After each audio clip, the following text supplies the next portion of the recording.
اگر میں ابھی کہوں کہ صاحب رزق دینے والا تو اللہ ہے، ابھی آپ میں سے ہر آدمی بڑے پرشور طریقے سے کہے گا کہ بے شک بے شک، لیکن اتنا ہی خوف زدہ ہیں ہم اپنے باس سے کہ نوکری سے نہ نکال دیں، اس کے ہر غلط اور صحیح آرڈر کو ماننے کو تیار ہیں ہم۔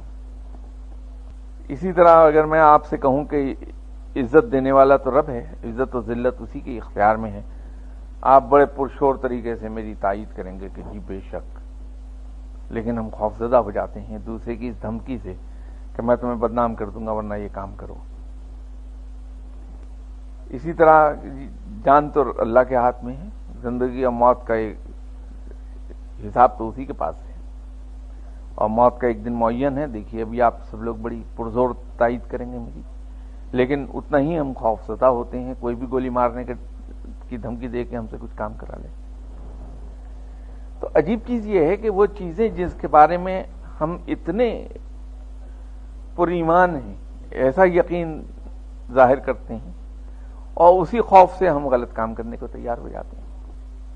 جو چیزیں رب نے اپنے ذمے لے لی ہیں، اس کا وعدہ کر لیا ہے، وہی اس سے مانگتے پھرتے ہیں۔ وہ تو کہہ چکا کہ میں تمہیں پالوں گا، تمہیں رزق دوں گا، تو اس کو میں ہر 2 منٹ کے بعد بتانے جاتا ہوں یا اللہ میرے کنستر میں آٹا ختم ہو گیا، آٹا دے دے۔ تو جو چیز اس نے اپنے ذمے خود لازم کر لی اور اس کی ذمہ داری اس نے قبول کی اور کہہ دیا کہ یہ ذمہ داری میری ہے،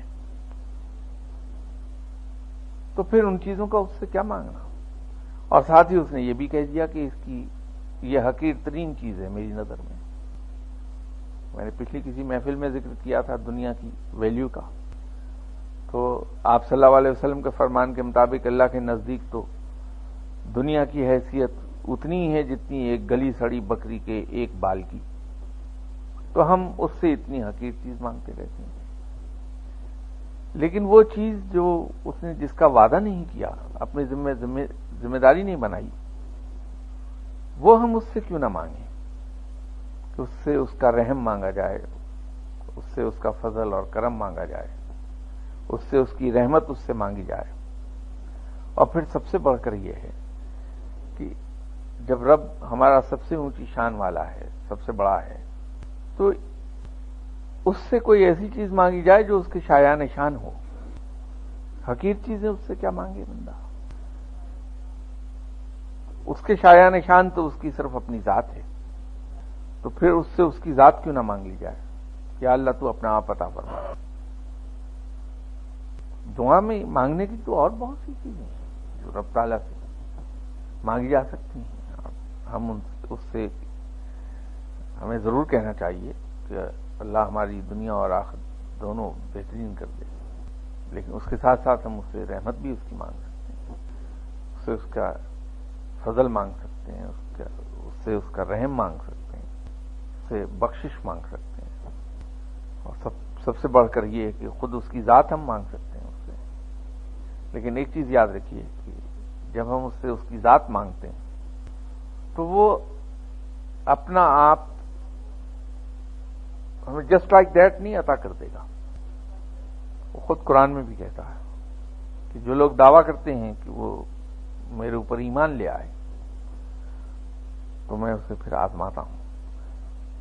تو جب وہ اپنا آپ کو عطا کرنے لگے گا، آپ کو اپنا دوست بنانے لگے گا، تو اس سے پہلے وہ یہ بھی دیکھنا چاہے گا کہ ہم اپنے اس دعوے میں کتنے سچے ہیں، ہم تیار بھی ہیں کہ نہیں ہیں کہ اس کی دوستی کو لے سکیں۔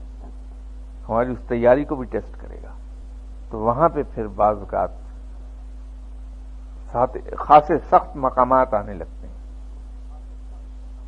کہ مالی لحاظ سے ناقابل بیان حد تک کی تنگی آ جائے، فاقے شروع ہو جائیں، گھر کا سکون جاتا رہے، اور ازدواجی زندگی سطت کی تلخ ہو جائے کہ انسان شاید علیحدگی کی سوچ بیٹھے، پھر انسان پر بے پناہ قسم کی اور بڑی شدید تہمتیں اور الزامات لگنے لگیں، جو بذات خود بہت بڑا ٹیسٹ ہے، بہت بڑا ٹیسٹ ہے۔ یہاں بڑے بڑے دل گردے کے لوگ ہل جاتے ہیں، پھر لالچ اور ترغیبات اور تحریصات یہ سب آنے لگے۔ تو اس مقام سے اللہ سے مدد مانگی جائے کہ یا اللہ ایسے سخت مقامات سے تو اپنے فضل سے گزارتے ہمیں، تو وہ مقام آئیں گے تو اس سے اس کی ذات مانگنے سے پہلے یہ سوچ لیجیے گا. اسی طرح ایک صحابی رضی اللہ تعالی عنہ، آپ نے رسول اللہ صلی اللہ علیہ وسلم سے عرض کیا تھا کہ یا رسول اللہ صلی اللہ علیہ وسلم مجھے آپ سے بہت محبت ہے، تو فرمایا ایک بار پھر کہو. صحابی نے دوبارہ عرض کی، فرمایا ایک بار پھر کہو. تو جب صحابی نے تیسری بار بھی عرض کر دی تو فرمایا کہ پھر اب فقر و فاقہ کے لیے تیار ہو جاؤ کہ یہ دوڑ دوڑ کر تمہاری طرف آئے گا.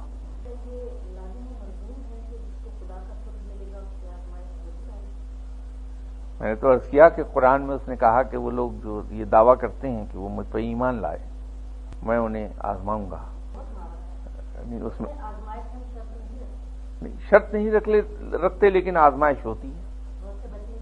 نہیں میں نے تو میری نظر سے تو ایسا ابھی تک گزرا نہیں جو بچ نکلا ہو. اس میں بھی ذلت بہت ہوتی ہے، رسوائی ہوتی ہے، سخت مقامات بہت آتے ہیں.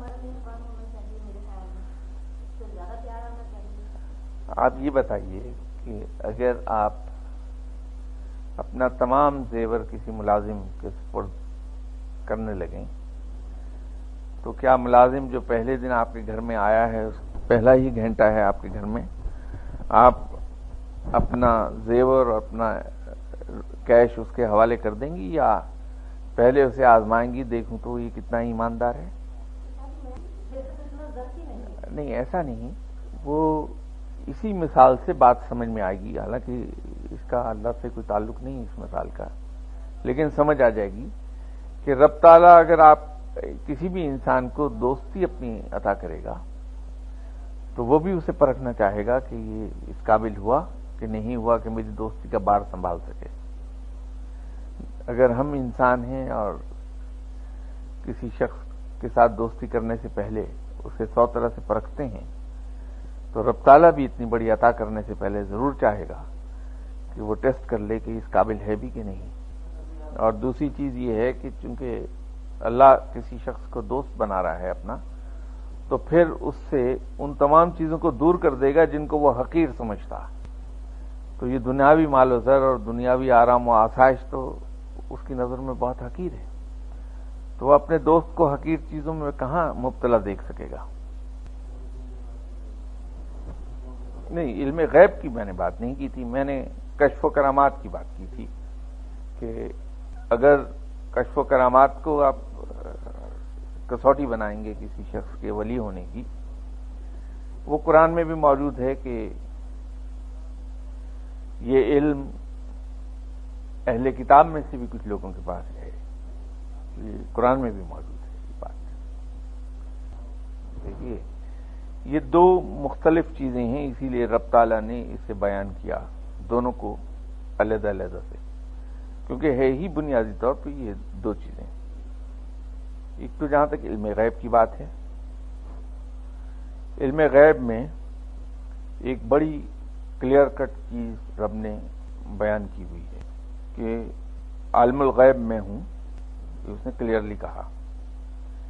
ہاں یہ بھی ساتھ آگے اسی آیت کا حصہ ہے، ہاں میں جس کو جتنا چاہتا ہوں عطا کر دیتا ہوں.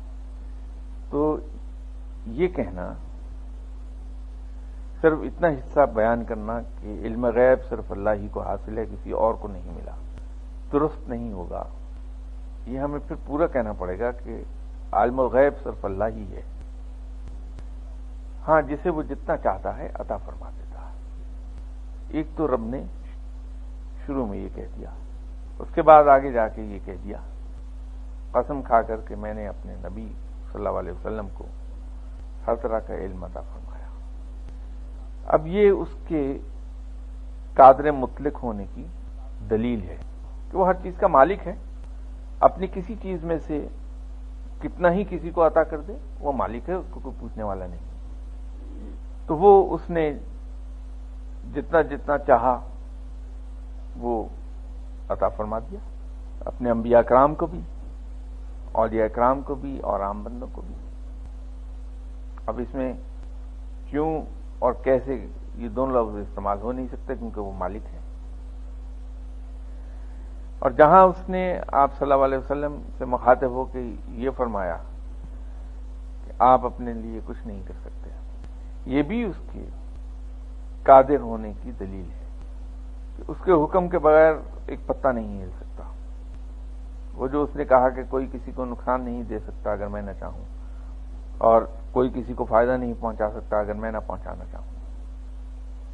آپ صلی اللہ علیہ وسلم اپنے تمام تر مرتبے اور اپنی تمام تر حیثیت کہ وہ رب کے بعد سب سے بڑی ہستی ہیں، بہرحال بندہ تھے اللہ کے، تو اللہ کے سامنے آپ صلی اللہ علیہ وسلم بھی مجبور محض ہیں، بے شک اللہ کے بعد سب سے بڑی ہستی ہیں، لیکن رب کے سامنے آپ صلی اللہ علیہ وسلم ایک بندہ ہے۔ تو اگر رب نہ چاہے تو واقعی آپ صلی اللہ علیہ وسلم نہیں کچھ کر سکتے۔ جناب جناب جناب جناب بڑا آسان سا کام ہے۔ کئی ہفتے پہلے یہاں اس موضوع پہ بات ہوئی تھی اور میں نے اس وقت اپنی سمجھ کے مطابق ایک حل پیش کیا تھا اس کا۔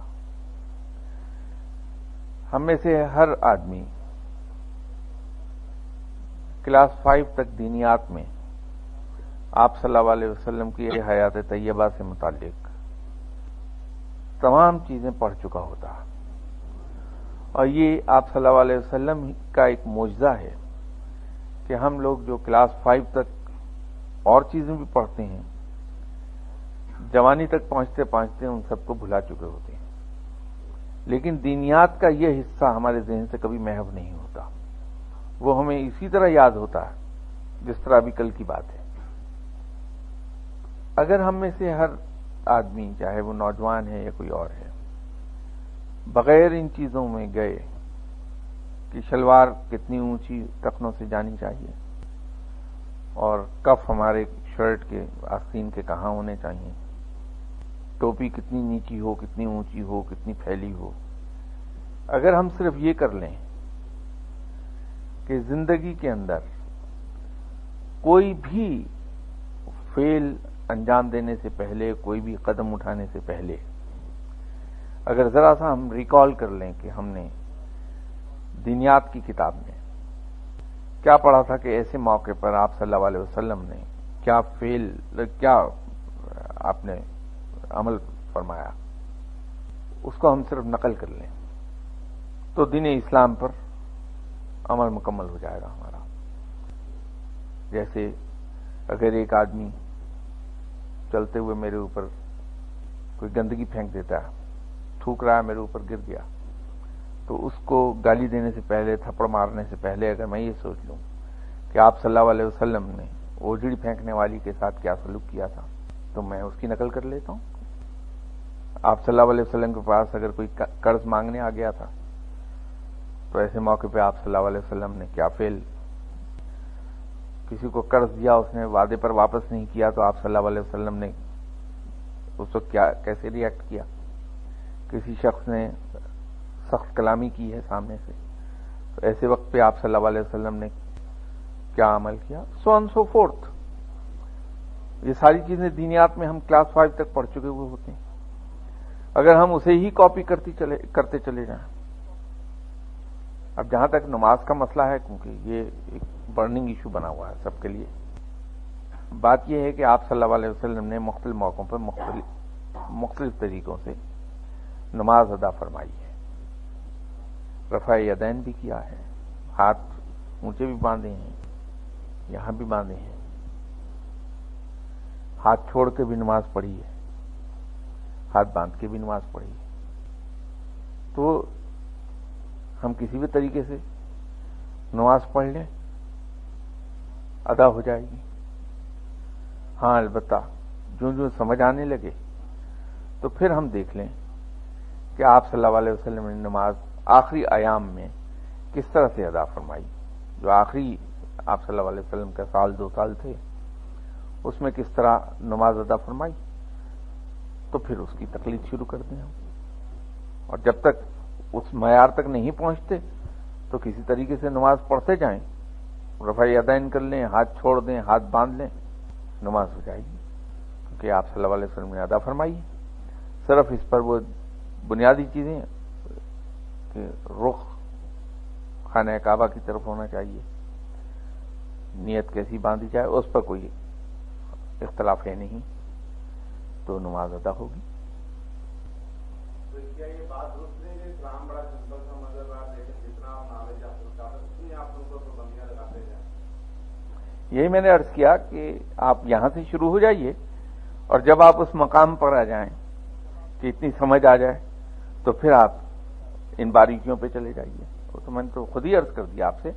اور جہاں تک اسلام کی بات ہے، دیکھیے اسلام اس لیے کہتے ہیں کہ بڑا سمپل ہے کہ جتنا کچھ ہم نے دینیات میں پڑھا ہے آپ صلی اللہ علیہ وسلم کے حیات طیبہ کے بارے میں، اگر اس کو کاپی کرتے چلے جائیں تو اس میں کہیں دشواری ہے نہیں۔ دشواری اس وقت آئے گی جب مختلف مسلک جو ہیں آپ ان کو ایگزامن کرنا شروع کر دیں، پھر وہ دشواری آتی۔ تو اگر صرف ایک ہی مسلک رکھا کہ مجھے صرف آپ صلی اللہ علیہ وسلم ہی کی نقل کرنی ہے تو کام بڑی آسانی سے ادا ہونے لگتے ہیں سب کے سب۔ سلمان ندوی صاحب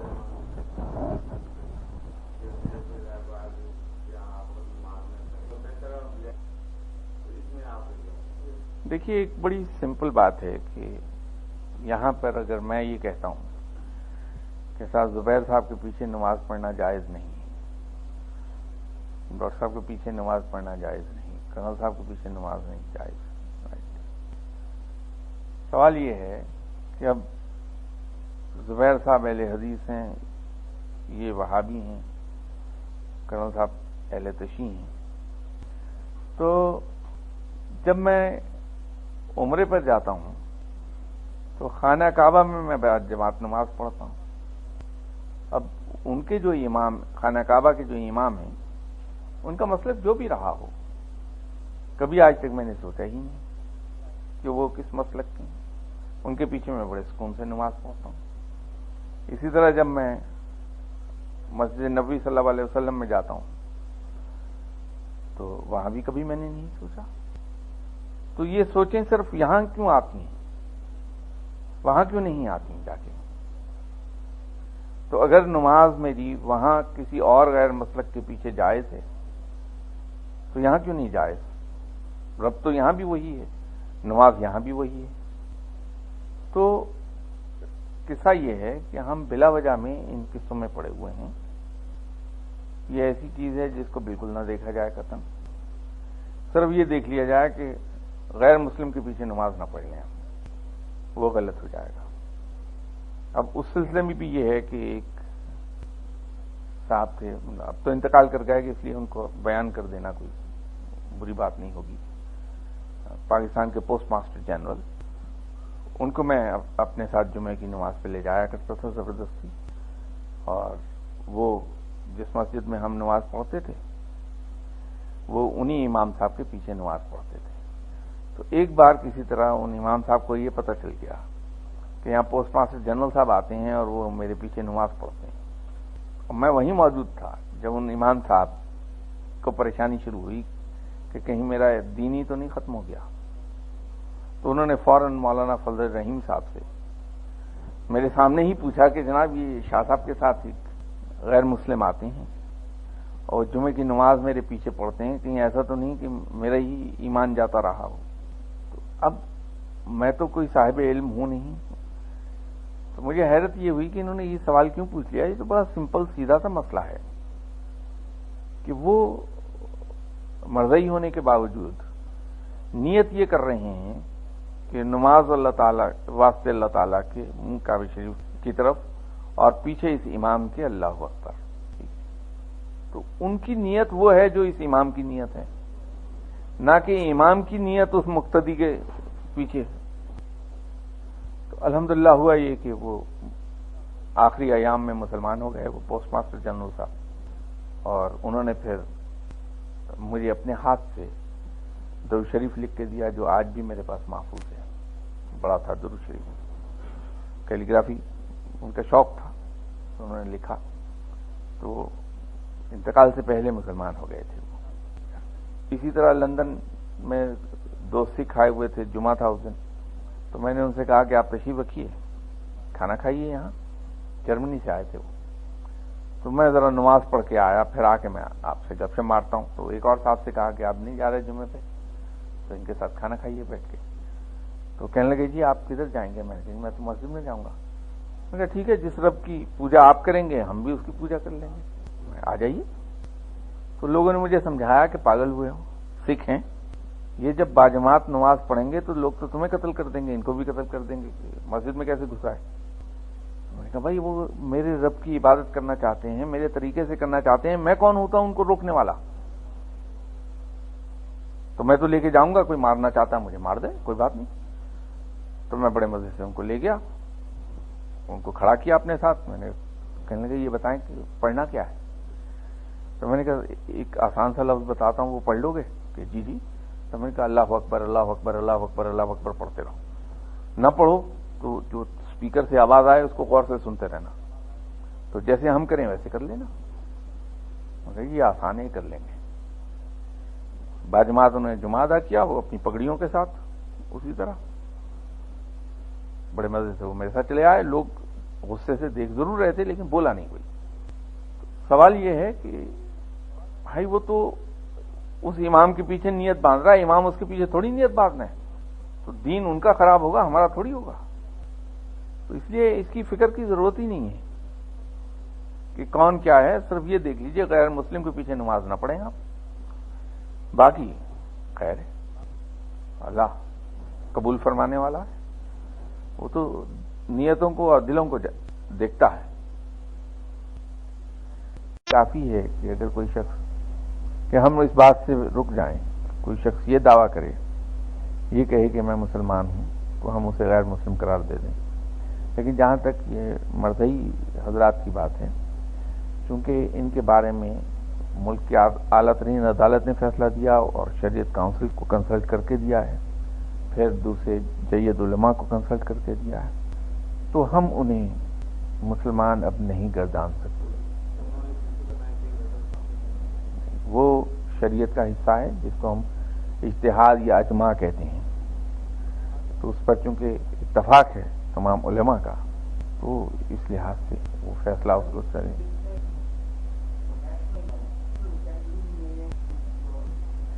نہیں، ایسا ہے کہ وہ میں اس لیے نیشنل اسمبلی کو والی چیز کو omit کر دیا، انہوں نے بھی ریفرنس دیا تھا نیشنل اسمبلی کا، لیکن میں اسے اس لیے omit کر رہا تھا درمیان میں سے کہ جو شرط ہے اسلام کی وہ ہے اجتہاد اور اجماع کی، اور وہ اجماع یا اجتہاد جید علماء کے ذریعے پوری ہوتی ہے، نیشنل اسمبلی سے نہیں ہوتی، کیونکہ نیشنل اسمبلی کے ممبر علماء نہیں ہیں۔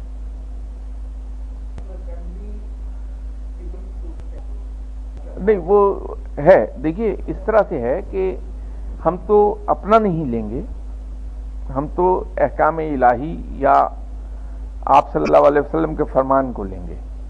ہماری مرضی اللہ کی مرضی کے سامنے ویلیو نہیں رکھے گی۔ اب یہ کلیئر کٹ فیصلہ ہے کہ شریعت کے اندر جن چیزوں کا ہمیں حل یا حکم قرآن سے نہیں ملتا، اس کو درجہ بدرجہ ہم نیچے لاتے جائیں، اور پھر اگر کہیں ہمیں میسر نہ آئے تو اجتہاد کر لیا جائے یا اجماع کر لیا جائے، دونوں میں سے جو لفظ استعمال کرنا چاہیں آپ۔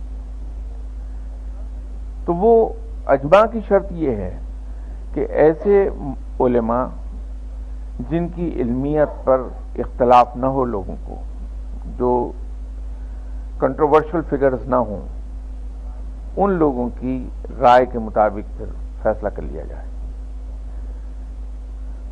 تو اس لیے میں نے اس کا ریفرنس دیا تھا کہ سپریم کورٹ نے جب یہ فیصلہ کیا تھا تو اس سلسلے میں انہوں نے تمام جگہوں سے کنسلٹ کرنے کے بعد، رائے لینے کے بعد پھر اس پہ اپنا فیصلہ دیا تھا۔ یوں میں اس کو ریفر کر رہا تھا۔ نیشنل اسمبلی صحیح ہے کہ ہمارے ہاں وہ جو ملکی اور قومی مسائل ہیں ان پر ان کا فیصلہ آخری ہے. لیکن یہ مسئلہ ذرا سا ہمارے ملکی اور قومی مسائل سے ہٹ کے ہے، یہ پوری امہ کا مسئلہ ہے. تو اس پر علماء اور سپریم کورٹ ہی کے فیصلے کو میں ریفر کروں گا.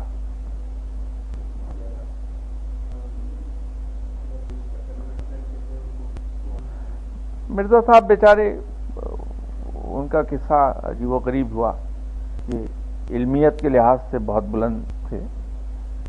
انہوں نے یہ جھوٹا دعویٰ کرنے سے پہلے تک جتنی کتابیں لکھیں کمال کی ہیں.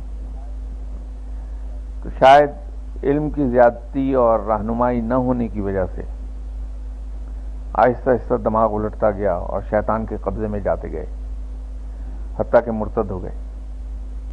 اس کے بعد ان کی گرفت اپنی تحریروں میں نظر آتا ہے کہ ان کی گرفت ختم ہو گئی ہے، کیونکہ جو ان کے مرزا صاحب کے زمانے کے ان کے ساتھی ہیں ان کو وہ صحابہ کہتے ہیں.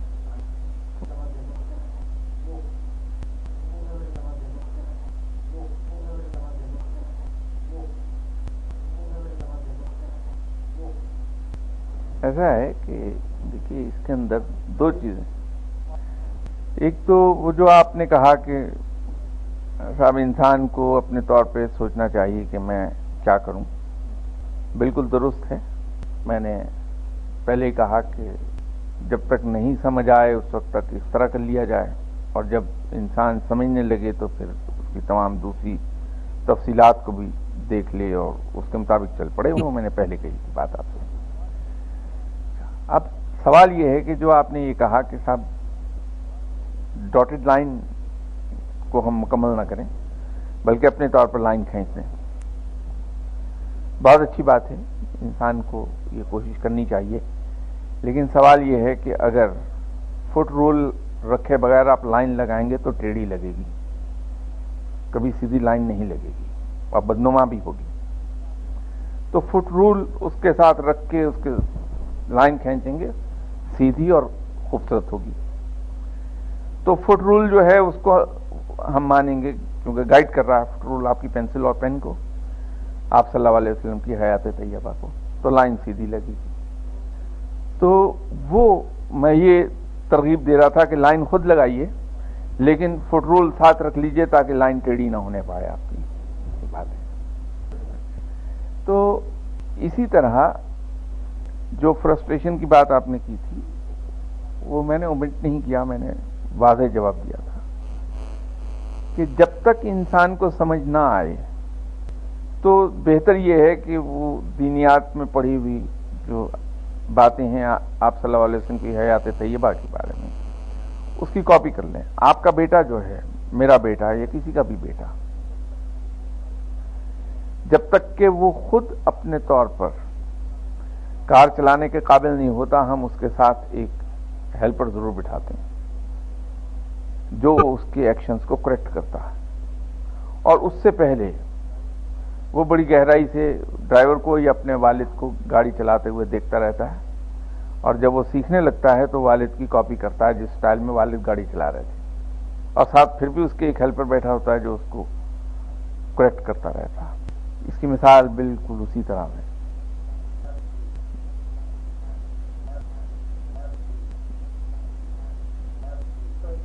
نہیں ایسی کوئی بات نہیں، ایسا وہ بالکل کسی صاحب نے باتیں سنی سنائی باتیں اسی طرح وہ بڑھتی چلی جاتی ہیں، افسانے بن جاتے ہیں. یہ جو کتابیں اولیاء کرام کے بارے میں پڑھتے ہیں وہ اسی کا نتیجہ ہیں.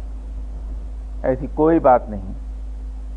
قصہ صرف اتنا تھا کہ میں جانا چاہتا تھا حضرت ابو علی قلندر صاحب کی خدمت میں. تو ایک شام میں نے گاڑی ہائر کی. ایک چیز جو میں اپنے اندر سے گندگی اپنی نکال نہیں سکا، اندر کا گند میرا وہ نہیں نکل سکا ابھی تک. میں ہندو کے خلاف بہت پریجوڈس ہوں. یہ ایک میری اتنی بڑی پرابلم ہے جس سے میں تنگ آیا ہوا ہوں. نہیں ہونی چاہیے یہ. وہ بھی انسان ہے، اللہ کا بندہ ہے، اس کے خلاف اتنا بڑا تعصب یقیناً نہ صرف ناپسندیدہ ہے بلکہ کنڈیم کیا جانا چاہیے، لیکن وہ جا نہیں رہا میرا. تو میں دعا یہ مانگ رہا تھا کہ ڈرائیور مجھے ہندو نہ ملے. تو میں ہوٹل میریڈین میں ٹھہرا تھا، اس سے پاس ہی ایک پرائیویٹ کار رینٹل والے تھے، ان کے پاس گیا، ان سے میں نے پوچھا، میں نے کہا جی ٹھیک ہے گاڑی آپ کو بھجوا دیتے ہیں. اور میں نے ان سے کہا بھی کہ کوئی سکھ ڈرائیور ہو تو لیکن وہ جو گاڑی آئی اس کا ڈرائیور ہندو ہی تھا. نتیجہ ہوا کہ وہ میرے ذہن پہ بہت بڑا بوجھ بن گیا، اور میں ایسے ہی اللہ کے ساتھ گاڑی میں بیٹھے بیٹھے میں نے کہا یا اللہ، اب یہ سارا راستہ پانی پت تک میں اسی طرح جاؤں گا کہ کوڑتا رہوں گا. کیونکہ ہندو کے بارے میں ایک پرابلم میرے ساتھ یہ ہے کہ میں نے یہ محسوس کیا، جہاز پہ جاتا ہوں میں انڈیا، جو ہی ہم اپنا بارڈر کراس کریں گے مجھے جہاز کے اندر ایک عجیب سی اسمیل آنے لگتی ہے، تو مجھے پتہ لگتا ہے کہ ہم انڈیا میں داخل ہو گئے. اس اسمیل سے میں بڑا تنگ ہوتا ہوں، بڑی عجیب اسمیل ہے وہ. تو مجھے یہ تھا کہ یا اللہ میں پانی پت تک اسی اسمیل کے ساتھ جاؤں گا. اور وہ اتفاق یہ ہوا کہ تھوڑی دور گیا، وہاں راؤنڈ اباؤٹ تھا، گاڑی گھمائی واپس آ گیا. تو میں نے دیکھا سامنے سٹینڈ ہے دوبارہ وہی رینٹل والوں کا. میں نے کہا کیوں کیا ہوا؟ کہنے لگا جی مجھے بخار ہے میں جا نہیں سکتا. اس نے جا کے اس کو مینیجر کو کہا، اس نے کہا جی روک دو گاڑی. ایک اور کار منگوائی، اس کا ڈرائیور ایک سکھ تھا. تو اس سے میں نے کہا کہ چلو پانی پت چلا گیا، لے گیا. جا کے حاضری دے کے میں واپس آیا. تھوڑے فاصلے پہ گاڑی بازار میں کھڑی تھی، کوئی 3-4 فرلانگ کا فاصلہ ہوگا. تو وہ اس نے وہیں سے جب میں آیا تو وہ ایک دکان سے باہر نکل رہا تھا، کچھ اپنی شراب خرید کے بوتلیں تھیں اس کے ہاتھ میں، اور ڈکی میں رکھ کے بیٹھا. تو کہتا جی آ گئے آپ؟ میں نے کہا جی. کہ واپس چلوں؟ میں نے کہا چلیے. گاڑی اس نے چلائی تو مجھے کہنے لگا کہ مہاراج کچھ ہمارے لیے بھی دعا کر دیں آپ. میں نے اس سے کہا کہ یار تمہیں مجھ سے زیادہ کوئی گناہگار آدمی نظر نہیں آیا دعا کرانے کے لیے، مجھے دعا کا کہہ رہے ہو تم. تو مجھے آرام سے اس نے کہا کہ دیکھیں مہاراج بات یہ ہے ہم ڈرائیور ہیں، صبح سے رات تک طرح طرح کے آدمی سے ملتے ہیں. جب آپ گاڑی میں بیٹھے تھے میرے ساتھ، گاڑی میں نے چلائی تو ایک تو گاڑی بڑی لائٹ تھی، دوسرا اس نے آتے ہوئے، روز آتا ہوں میں دن میں 2 بار پانی پت، تو جتنا پیٹرول روز کھاتی گاڑی اس سے آدھا کھایا ہے. تو اس نے ہندی کا کوئی ورڈ یوز کیا اپنا کہ میں جب آپ بیٹھے تھے تو اس وقت سمجھ گیا تھا کہ ایسا آدمی میری گاڑی میں بیٹھا ہے. میں ہندی کا لفظ تھا تو یاد نہیں اس وقت مجھے. تو میں تو اس انتظار میں تھا کہ اپنا کام کر کے واپس آئیں گے تو میں آپ سے دعا کرا لوں گا. تو دعا کر دیں. اب وہ دعا ہو گئی. اس نے مجھ سے پتہ لیا کہ میں آؤں گا وہاں پھر دعا کرانے، پاکستان آؤں گا. وہ یہ سارا قصہ تھا، اتنا سا جس کا افسانہ بنا ہوا ہے، وہ اتنا لمبا چوڑا، وہ اتنی سی معمولی سی وہ بات تھی.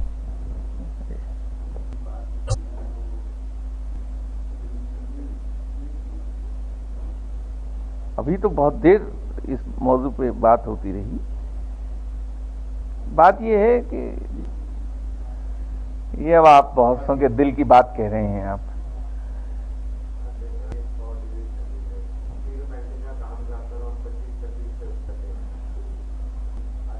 نہیں بالکل، وہ تو اس نے قرآن میں بھی کہا کہ مجھ سے اچھے گمان رکھو میں اچھا ہی کروں گا.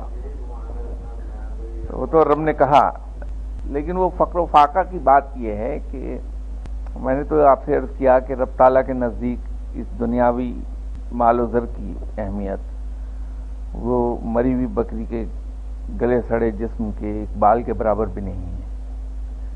تو جس کو وہ دوست رکھتا ہے اس کو اتنی حقیر چیز وہ کیوں دے گا؟ اس کو وہ اعلیٰ چیز دے گا. اور اس کا ایک ثبوت میں دے سکتا ہوں. آپ صلی اللہ علیہ وسلم جو اللہ کے محبوب ہیں، آپ کی دنیاوی زندگی دیکھ لیجئے آپ کیا نقشہ پیش کرتی ہے، جبکہ آپ نے خود فرمایا کہ اگر میں چاہوں تو کوہ احد پورے کا پورا سونے کا ہو جائے. تو یہ اگر کوئی اچھی چیز ہوتی، اللہ کے نزدیک یہ پسندیدہ چیز ہوتی، تو وہ اپنے محبوب کو سب سے پہلے ان حالات میں رکھتا. تو یہ اتنی حقیر چیز ہے. اب وہ ہماری ضد ہے کہ ہم اسی حقیر چیز کی طرف دوڑ کے جاتے ہیں، اس بچے کی طرح جو جلتی ہوئی آگ کو دیکھ کے اس کی طرف دوڑ دوڑ کے جاتا ہے کہ میں تو یہ آگ ہاتھ سے پکڑ کے ہی دم لوں گا. تو بالکل چلا ہے. یہ جو اسلام کے شروع کے 30 سال ہیں، جب صحابہ کرام زندہ تھے تو کیا ہوا؟ بہترین عروج آیا اسلام کو یا نہیں؟